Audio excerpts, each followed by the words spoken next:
नमस्कार आदरणीय विद्यार्थी आणि पालक मित्रांनो, मी Suryakant Shewale achiever medical counselling centre Chhatrapati Sambhajinagar आणि पुणेमार्फत तुम्हा सर्वांचं स्वागत करीत आहे.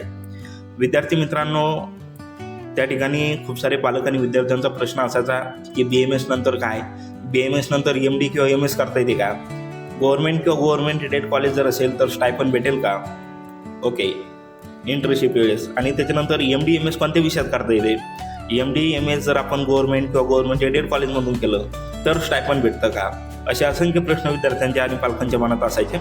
आणि विथ प्रूफ मी तुम्हाला या ठिकाणी इंटर्नशिप वेळेस किती स्टायपन असतं, त्याचप्रमाणे MD MS करताना किती स्टायपन असतं, ही माहिती मी तुम्हाला प्रूफसहित या व्हिडिओमध्ये सांगणार आहे.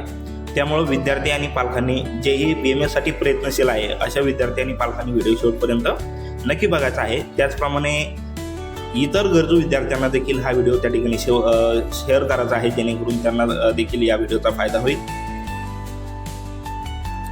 विद्यार्थी मित्रांनो, आर्य पोद्दार आयुर्वेद मेडिकल कॉलेज मुंबई महाराष्ट्र, मुंबईतील हे कॉलेज आहे. महाराष्ट्रातील नंबर 1चं गव्हर्नमेंट BMS कॉलेज हे आहे.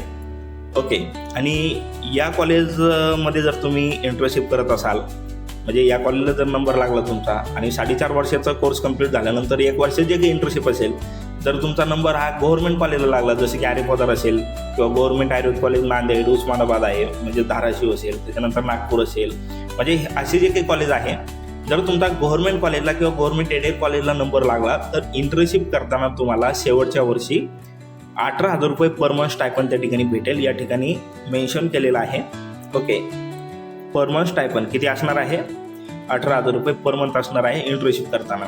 आता बरेचसे विद्यार्थी म्हणतील, जर आपण गव्हर्नमेंट किंवा गव्हर्नमेंट एडेड कॉलेजला जर आपण MD केलं किंवा MS केलं तर स्टायपन भेटेल का पर मंथसाठी, आणि जर भेटलं तर ते किती असेल, ते सुद्धा आपण अनेक जर्सीनुसार आर्य पोद्दारचाच आपण एक PDF बघणार आहोत. त्यामध्ये दिलेलं आहे की स्टायपन फर्स्ट इयरला किती असेल, MD करताना किंवा MS करताना किती असेल, फर्स्ट इयरला किती आहे, सेकंड इयरला किती आहे, थर्ड इयरला किती आहे, तर ते सुद्धा आपण आता PDF बघणार आहोत. ओके, तर विद्यार्थी मित्रांनो, हा PDF तुम्ही बघू शकता.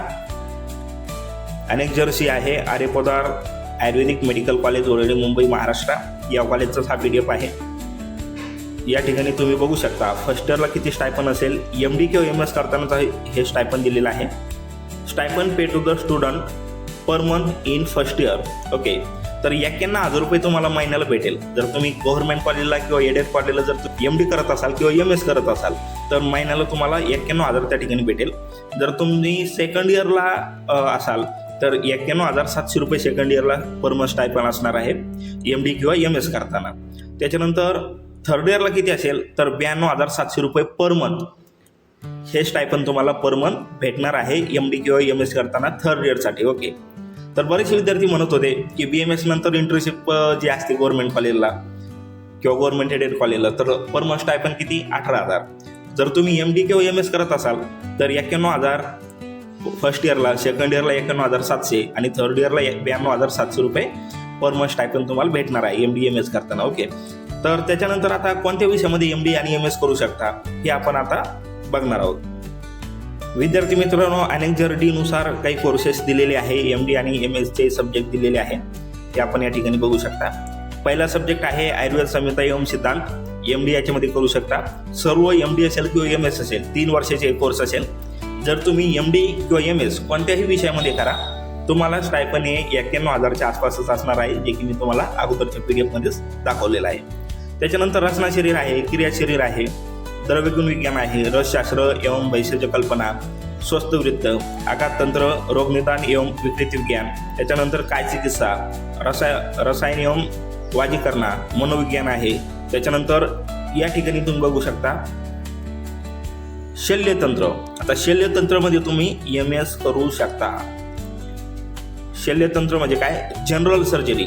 ओके, आता जे काही छोट्या मोठ्या शासनानं BMS नंतर जर तुम्ही MS केलं तर सर्जरी अलो केलेले आहेत. जर तुमचं MS झालेलं असेल तर तुम्ही त्या ठिकाणी ज्या काही शासनानं MS नंतर जे काही सर्जरी अलो केलेले आहेत तर त्या सर्जरी तुम्ही थोड्याफार करू शकता. त्याच्यानंतर शल्यतंत्र आहे, म्हणजे कान नाक घसा याच्याशी रिलेटेड ही एक ब्रँच आहे सर्जरीची MS. ओके, MS इन शल्यतंत्र. त्याच्यानंतर MS कशामध्ये आहे, प्रसूती एवं स्त्रीरोग, म्हणजे गायनेकोलॉजिस्ट, स्त्रीरोग तज्ज्ञ, त्याच्यामध्ये सुद्धा तुम्ही MS सर्जरी करू शकता. त्याच्यानंतर कमर भारतीय म्हणजे बालरोग आहे, त्याच्यामध्ये MD करू शकता आणि पंचकर्मामध्ये सुद्धा MD करू शकता.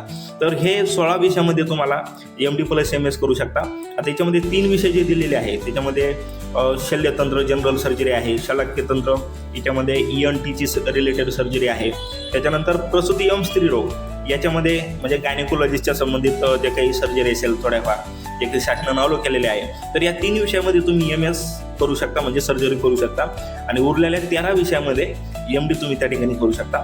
तर तुम्हाला सुद्धा BMS नंतर MD किंवा MS करायचं असेल तर या सब्जेक्टमध्ये तुम्ही MD MS करू शकता या 16 सब्जेक्टमध्ये.